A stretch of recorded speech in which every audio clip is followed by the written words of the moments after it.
Hello, and welcome to Varn Vlog Solo. And I'm returning to an old theme because it has new consequences. Almost all my adult life, I have been mocking a kind of millennial contempt that comes from liberals. Started with the Jon Stewart show with this idea that somehow, because the military bases and stuff were in the South, that the South, one of the most minority areas in the country, actually, was all retrograde, and we could just fix American politics by getting rid of it. This map would come out. I saw it on Live Journal in 2004. It came back in 2008 to justify the Obama campaign, etc. Now, finally, that's beginning to change as the purplish nature of that demography in the South and the weakening of felon laws has meant that the South is increasingly a part of the Democratic coalition again, if a weak part. And obviously, also, since there's been an assumption that demographics equals destiny for a lot of liberals, particularly at the end of the Obama period, they've had to come to face with that things not going exactly their way there either, as progressivism has become increasingly unpopular, according to Pew polls, amongst people of color. Nonetheless, that self-righteousness has weakened out of necessity and also has mariformed into conspiracy theories like the Great Replacement theory that picked up on these talking points and then built a conspiracy out of it. The irony of all this, the great irony, is that it prevents people from looking at the failures of their own policies. I have often heard people like the Substacker Carl Bayer say that the Democrats are the party of the working class. I've looked at the stats. The most consistent fiscal demographic group that is Democratic make over $250,000 a year and are also older and coastal, which is why Dianne Feinstein and Joe Biden are actually an accurate view of the party, and Kamala Harris is an accurate view of the slightly younger end of the party. But the face of reaction is changing too.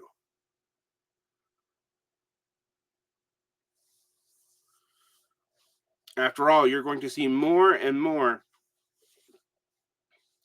Indian Americans of Christian and Hindu backgrounds in the Republican Party, as they are a rich sub-demographic in this country. Now, why they are a rich sub-demographic in this country is actually racial preferences that make Desi immigrants have to come from pretty extreme wealth, similar to like African immigrants who aren't refugees. If you look at, Nigerians here, tend to be pretty wealthy. That's actually proof of a racially biased immigration system. But nonetheless, it doesn't change the demographics here. If you look at, for example, the voting patterns of Punjabi voters in America versus Punjabi voters in Canada, the effects will be quite clear to you. But liberal contempt avoids this responsibility. It avoids the complicatedness of these social ideas. It avoids that some progressive ideas actually are at odds with others. And it avoids taking responsibility for failed policy. It is funny to me, the reason why I started with the South is I recently saw a Orlando Sentinel article being shared on Reddit.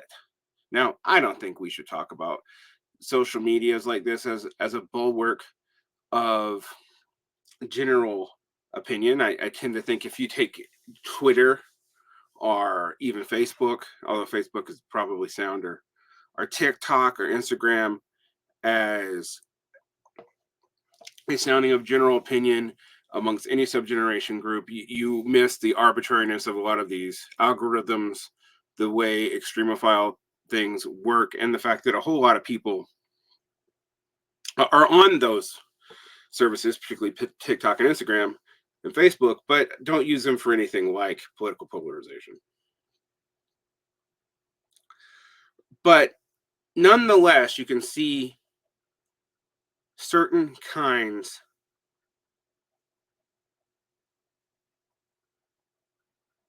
of discourse emerge over and over again.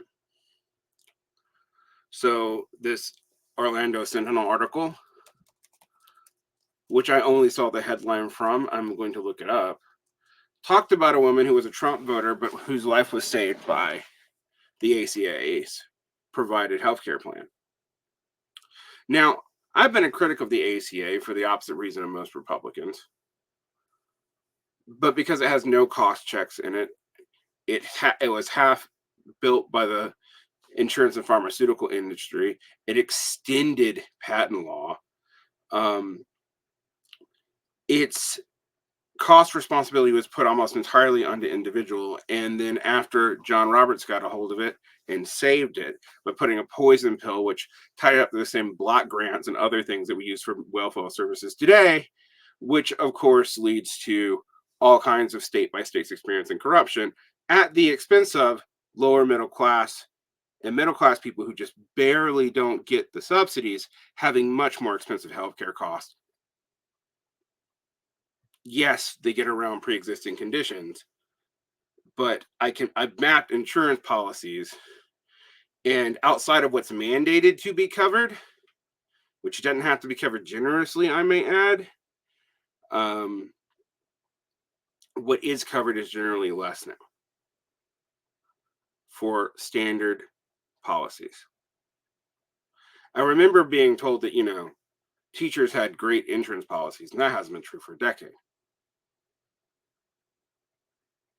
So yes, people realize that the ACA saved their life, but they also realize that it's become a shit law with no cost controls, and the majority of the problems in healthcare, including healthcare bankruptcies, are still endemic to our society. And the whole mechanism that's made it supposed to work has already been taken out of it. The only thing that's really holding most people together for is banning, not paying for pre-existing conditions, are the kinds of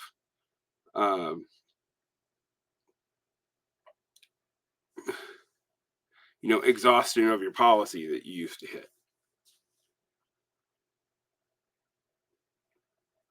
Yet I saw liberals mocking this woman for her choice. Now, I think liberals have to ask themselves a question.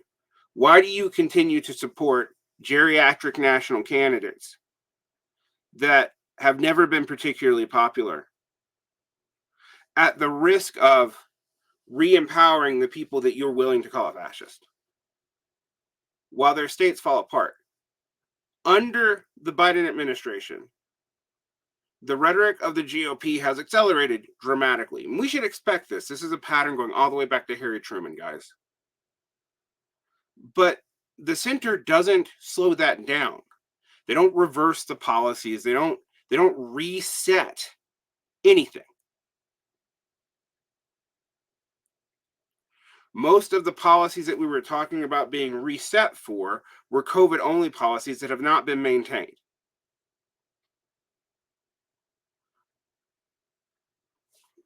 However, the GOP has moved further right. And if there's another crisis, they'll become opportunistic again. Just like they did the things during COVID, during the 2007 crisis. Remember, Lindsey Graham was calling for the nationalization of the banks. Most of you don't have long enough memory. But the same contempt patterns, which is a class contempt. This is where this PMC on PMC violence stuff comes from. These professionals in public services who hate all the other professionals they deal with because they deal with liberals who are smug and have outsourced a lot of their thinking to ideological shorthand and refuse to look at what the statistics actually say. and how to fix them. Yes, the statistics are biased. Yes, the statistics actually encode prior biases in them. But if you ignore all of that and just dig your head into the ground with an ideological narrative, you can't fix anything. And you look like you're just an elitist who doesn't even have the competence to fix the society, an elite that isn't earning its keep. So mocking the Trump voters does what exactly? Why do they keep coming up? I've heard social democrats and Chomsky and everybody talk about how progressive policies are broadly popular in red states, yet they never get them and they don't vote for them.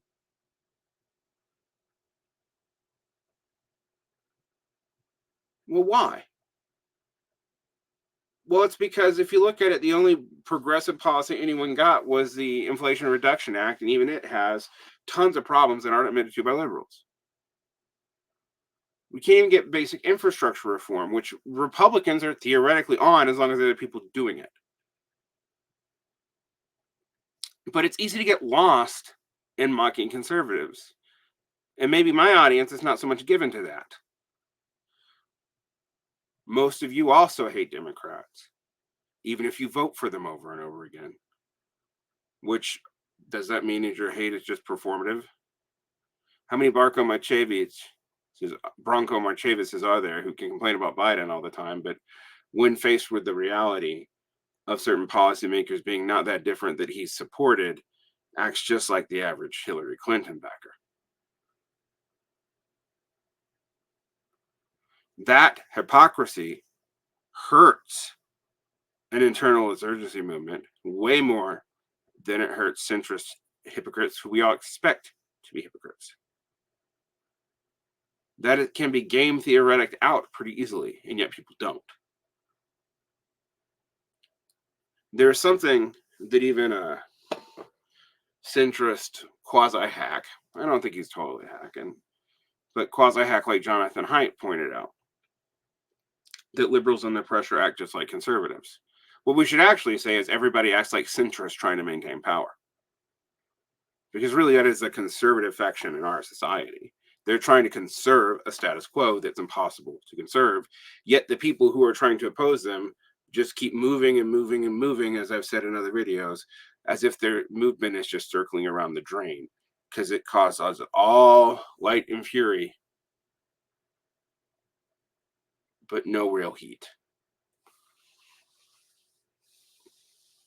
But it's interesting to me when you think about why so many of these conspiracies and stuff have popped up. Why is and that's been a trend since the 70s. There's a long durée trend there. It's not just something that happened in the Trump era, just during the Obama era. It's just it became more and more political. Everybody used to flirt with it in the 90s as an apolitical phenomenon, except when Mel Gibson made a movie that pointed out how political it was. Go back and see the conspiracy theory movie. What you start really seeing is that these things have consequences. But so do their inverse. People defend institutions in the status quo that are clearly corrupt and decaying and cannot operate anymore. They're too complex, they have too much bureaucratic oversight, they're underfunded, but they're over internally regulated. And the liberal tends to regulation, seems to think that regulation doesn't have an energy cost, which it does. Instead of fixing the problem and changing the entire incentive structure, which at least in the Wonktopia period, I'm writing a whole book about this eventually, of the Obama era, they admitted there was energy cost, but they used that to neoliberalize. At least then, they admitted that some of these institutions were going through bad institutional decay.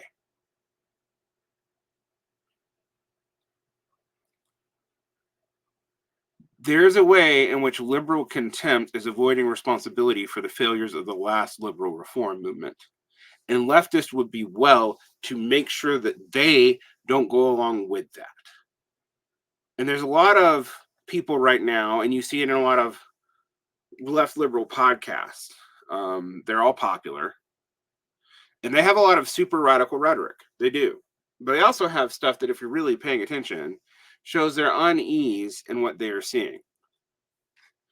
There's a defense of both scientific and political institutions in a podcast like Conspiriality. And yet there's also tensions within that movement because they are seeing how this breaks. And I'll give those hosts credit for being both naive science boosters and also seeing the problems with naive science boosting, even though they sometimes promote it.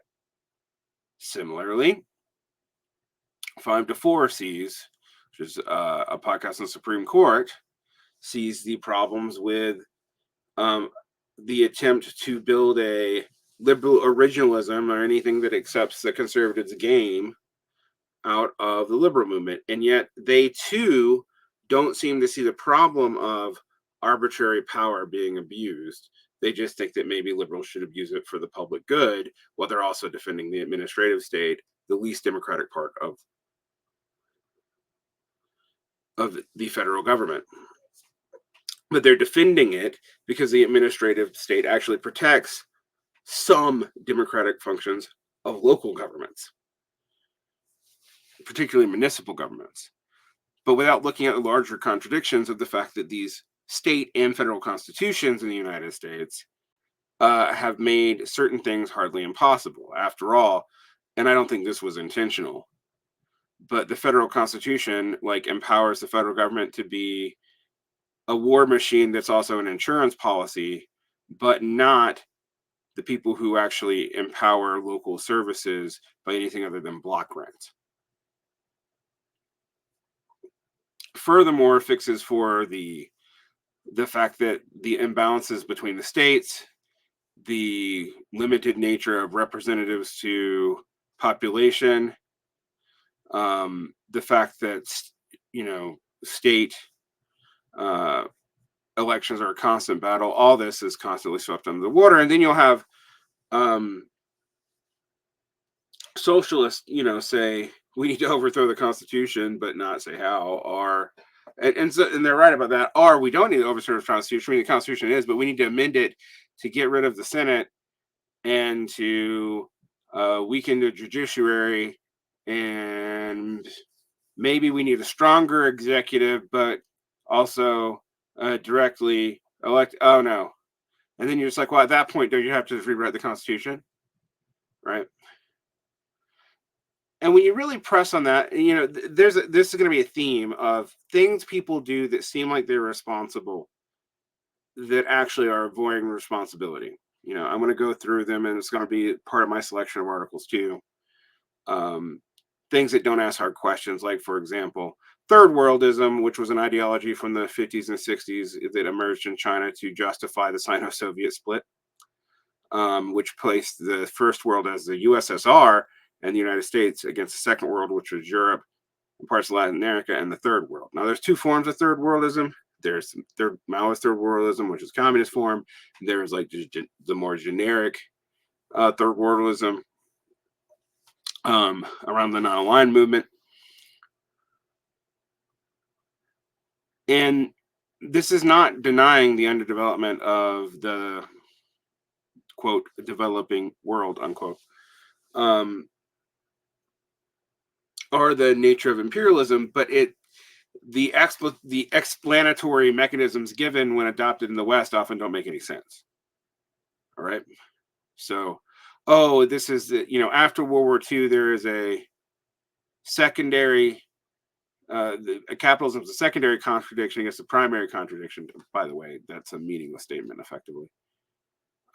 Imperialism and capitalism are co-emergent and are built on each other. Trying to figure out which one you're going to get rid of first. It's just trying to figure out what side of that equation you're going to accept.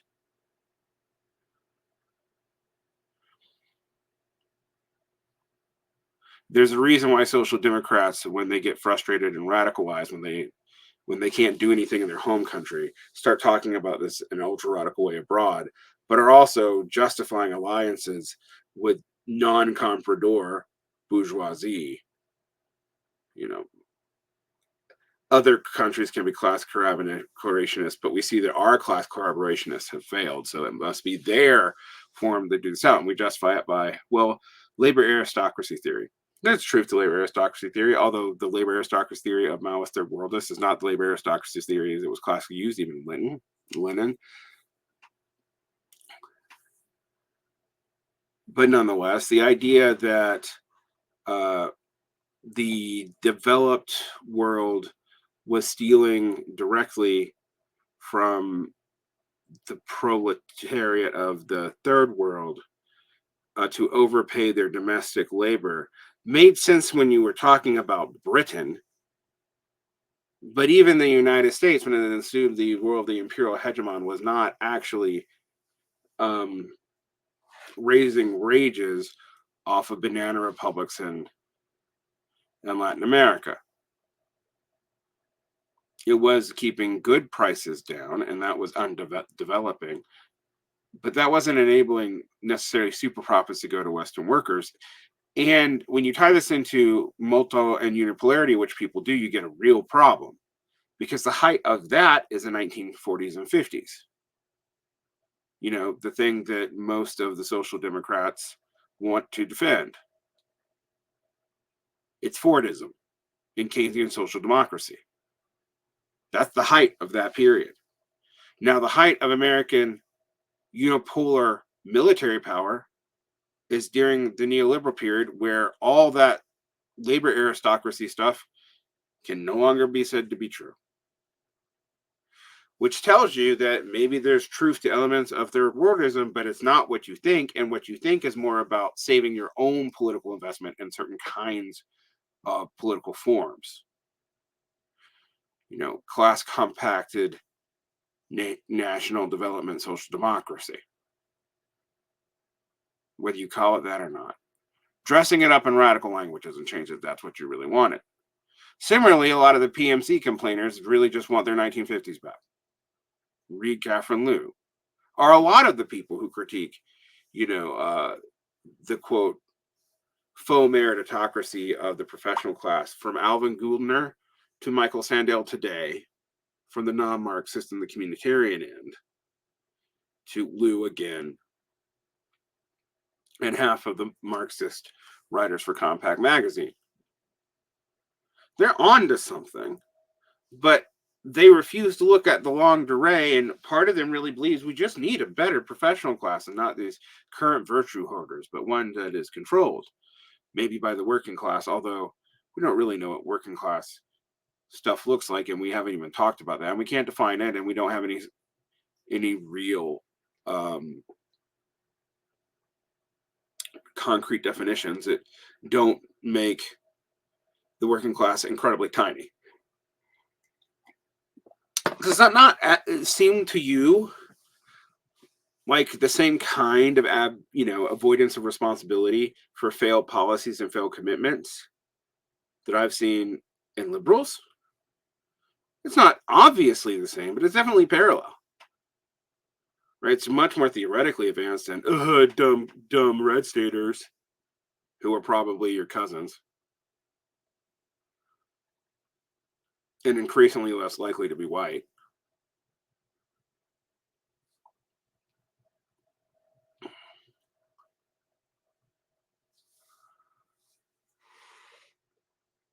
Racial resentment politics has been a way for people to screw themselves in the long run, but for real short-term advantage, and not just out of pure bigotry either. Does not mean it was ever right. It wasn't. It was morally reprobate, socially destructive, racist, duh. But sometimes we have to break that word down. It means many different things. But it was tied into things like property value investment, which is a real way to structuralize those commitments. If you wanted to, even under capitalist United States, if you wanted to fix the housing crisis here, you could. You'd have to put limits on investment, or you have to have the state build in a way that competed with private markets to drop prices, just like you would see in healthcare. But they'd be cutting their donor base down and at risk of long-term capital flight. And you go, well, they don't need the money. No, they don't need the money to print money, but they need it. You need to get the money back for the entire donation system and everything to work. Not to mention, municipalities and states do actually need the money. They cannot just print their own.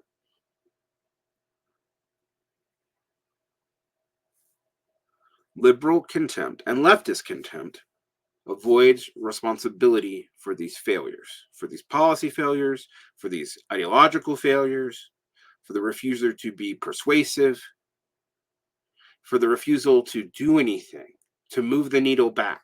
Why are we always moving to the right? Because when leftists in the capitalist sense of the word come in, they freeze it where we're at. They try to restore the prior status quo, which is really a conservative movement, honestly, in the small c sense.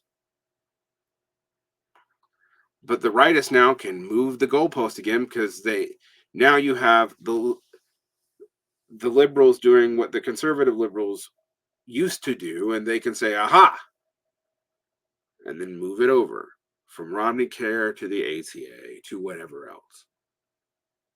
And on immigration, the right's going to move far more right, and yet the immigration policies of Trump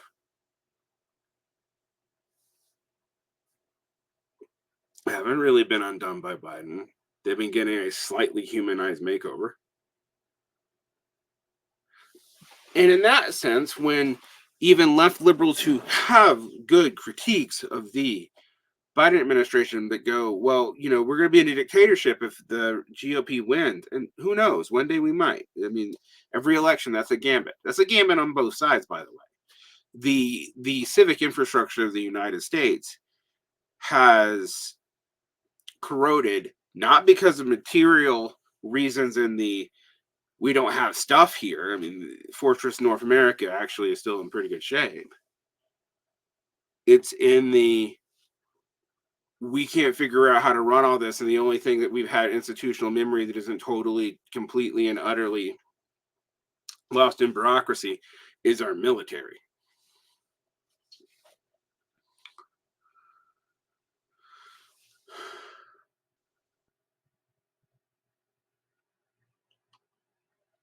I don't know what to tell you. But contempt at the Trump voter as an individual, that's liberal individualism, and it's self-flattering liberal individualism. And you know what it's not going to do? It doesn't win you voters, and it doesn't fix shit, and it doesn't come up with good policies. All it does is mock people for the realizations that their lives suck and for the crazy responses they have to that, which you should expect should be stressed out and weird and traumatized and bizarre. But selective victim blaming has been how so many different groups of elites have justified their not moral failure, even their fucking competency failures. And it's a feedback loop eternally going on. A counter-systemic left movement has to be more materialist than that, has to hold itself more accountable than that, has to be more self-critical than that. One of the good things that, I mean, was abused, but one of the many good things out of the Chinese tradition was self-criticism, active incurrence of self-criticism.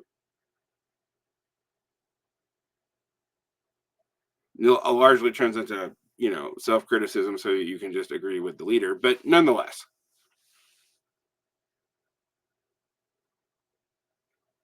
Self-valorization has not been empowering for most people. It's been disempowering.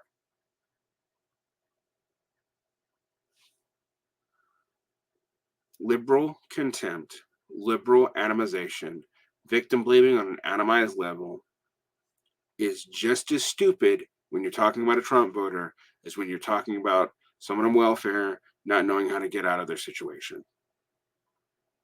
Those are analogous mistakes. Quit making them.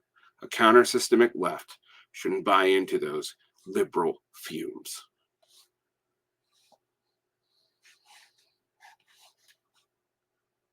Like and subscribe, hit the bell. If you want to find more like this, there's a Patreon where I do more of these kinds of videos and go into way more depth and do Q&As.